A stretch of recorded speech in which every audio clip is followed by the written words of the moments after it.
नमस्कार जोहार, मैं दिवाकर कुमार और मैं अभी मौजूद हूँ गोड्डा लोकसभा क्षेत्र में। आज हमारे साथ जुड़े हुए हैं गरीबों के मसीहा कहे जाने वाले नेता श्री महेंद्र यादव, जो देवीपुर क्षेत्र के एक उभरते हुए जेएमएम के नेता भी हैं। तो चलिए उनसे जुड़ते हैं और चुनावी मुद्दों पे बात करते हैं कि क्या सरगर्मी है लोकसभा चुनाव को लेकर उनके महागठबंधन उसमें क्या कुछ तैयारियां चल रही है। तो चलिए उनसे जानते हैं। जी, मैं आपके चैनल को बहुत बहुत बधाई और बाबा से कामना करते हैं कि आपका चैनल दिन रात कहीं न कहीं समाज के बीच एक आईना की तरह काम करे। यही मैं बाबा से कामना करता हूँ। सर, चुनाव जो है, मतदान बहुत नज़दीक है। आपके पार्टी में क्या कुछ तैयारियां चल रही है, क्या रणनीतियां हैं, तो उसके बारे में बताइए। देखिए, हम लोग इंडिया गठबंधन के प्रत्याशी श्री प्रदीप यादव जी एक जमीनी नेता है और इस इलाके में वो परिचय के मोहताज नहीं है।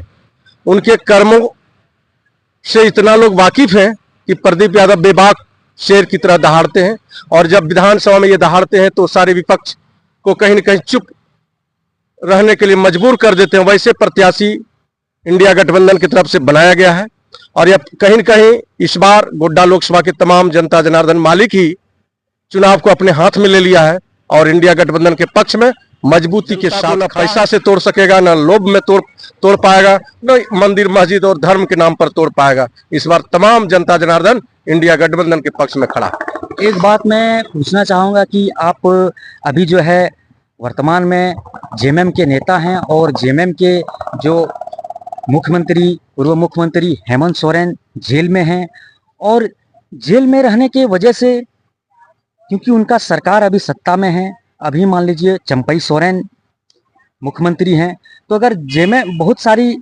योजनाएं हैं जिनको लेकर अगर हेमंत सोरेन जेल में रहते हैं तो आम जनता पर क्या इफेक्ट पड़ेगा, उनको क्या घाटा या क्या नुकसान होगा।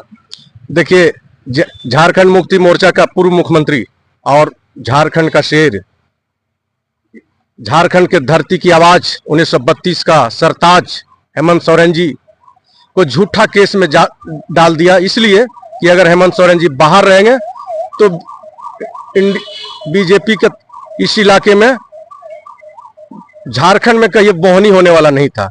इसलिए साजिश के तहत इनको जेल में डाल दिया और जब साजिश के तहत जेल में डाल दिया तो 1932 खतियान के जितने खतियानधारी हैं सारे लोग आक्रोशित हैं और इसका जवाब 1 तारीख को आने वाला दिन जो है उस वोट की चोट से मोदी जी को एहसास करा देगा कि झूठ में शक्ति नहीं है, सत्य में शक्ति है। और झारखंड का बागडोर हम लोगों की नेतृत्व है, श्री मैडम कल्पना सोरेन जी ने कमान संभाल ली है और हेमंत सोरेन जी का कमी खलने महागठबंधन से जो है न्याय गारंटी योजना कुछ निकला हुआ है, तो उस पर क्या कहना चाहेंगे। देखिए, इंडिया गठबंधन के न्याय गारंटी योजना जो है, मैं आपके चैनल से पहले नौजवान साथी को आगाह कर देना चाहता हूं। हे मेरे नौजवान साथी, हे मेरे भाग्य विधाता, आप अपने कलम से अपने भाग्य को लिखते हैं। ये पहली बार ऐसा सरकार राहुल गांधी जी के नेतृत्व में एजुकेशन लोन माफ होगा। इस एजुकेशन लोन एक बहुत बड़ा योजना है। ये इस योजना से तमाम समाज के लोग के बाल बच्चा प्रभावित होंगे और एजुकेशन लोन जैसे ही माफ होगा नौजवानों को कहीं न कहीं अपने भाग्य को स्वयं लिखने का एक मौका मिलेगा। और महिला में आप जाइए, हर घर की महिला की जो मुख्य महिला है उनको 8,500 रुपया प्रत्येक महीना उनके खाते में सीधे पैसा जाएगा और साल में 1 लाख जाएगा। ये बहुत बड़ी योजना है। मजदूर मनरेगा से जो काम करते हैं वैसे मजदूर के लिए 400 रुपया दैनिक मजदूरी के तौर पर उसको मिलेगा। इस तरह का बहुत योजना है जो इंडिया गठबंधन की घोषणा पत्र में जो तमाम सीधे समाज को लाभ मिलने जा रहा है। आप जेएमएम के नेता भी हैं, आपसे एक सवाल पूछना चाहूँगा कि अगर हेमंत सोरेन जेल में रहते हैं और उनका अच्छी योजनाएं जो हैं धरातल पर गरीबों के हित के लिए चल रही है, जैसे हाल ही में उन्होंने 50 वर्ष से अधिक जो महिलाएं हैं, चाहे वो कोई वर्ग के रहे, जाति वर्ग के, एससी के रहे, एसटी के रहे जनरल, ओबीसी, माइनॉरिटी के रहे, सभी महिलाओं जिनका उम्र जो है 50 साल से अधिक है पेंशन का लाभ ले सकता है। अगर वो जेल में रहते हैं तो ये सारी सुविधाएं वैसे ही रहेगी या फिर इस पर कोई प्रभाव पड़ेगा? देखिए, मैं आपके चैनल के माध्यम से बता देता हूँ, बीजेपी के जो प्रचारक हैं, नौजवान साथी हैं, उनके माँ को भी यह योजना से लाभ दिया गया है। उनको जरा सा भी सोचना चाहिए।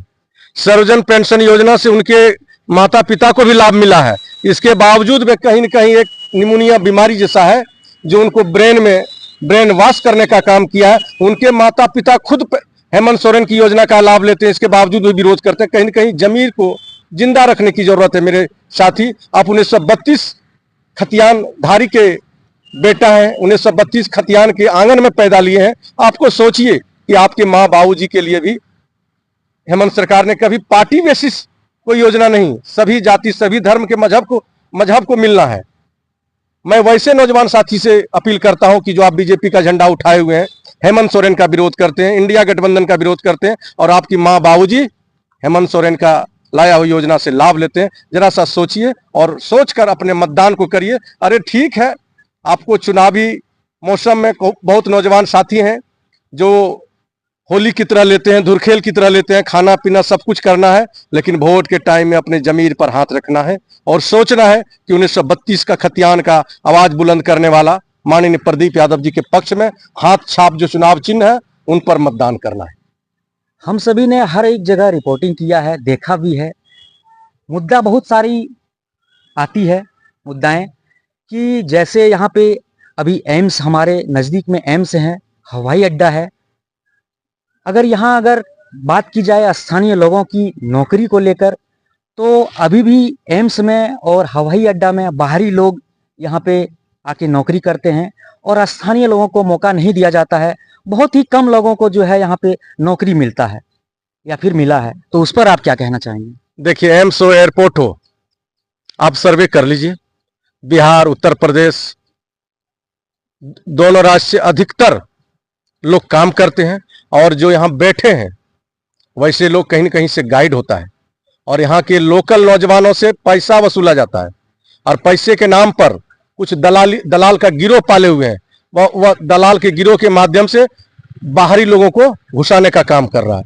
ये माननीय सांसद महोदय जी को देखना चाहिए और जब सांसद महोदय जी ने इसको नहीं देखा तो यहाँ के नौजवानों को देखना चाहिए।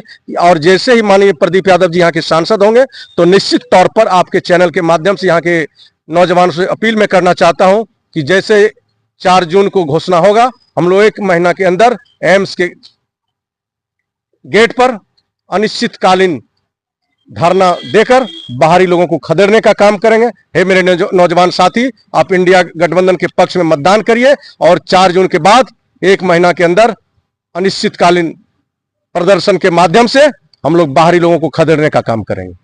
हमारे साथ जेएमएम के नेता महेंद्र यादव जी जुड़े हुए थे। इन्होंने बताया कि जैसे ही महागठबंधन की सरकार अगर आने की, प्रदीप यादव जी यहाँ जैसे ही सांसद बनते हैं, एम्स हो एयरपोर्ट हो, यहाँ जो बाहरी लोग सर्विस करते हैं, यहाँ आके नौकरी करते हैं और यहाँ के स्थानीय लोगों को जो नौकरी नहीं मिलती है, ये चीज़ें ये खत्म करेगी। इनकी सरकार आते ही ये सारी चीज़ें खत्म हो जाएगी और स्थानीय लोगों को यहाँ जो है रोजी रोजगार से जोड़ा जाएगा।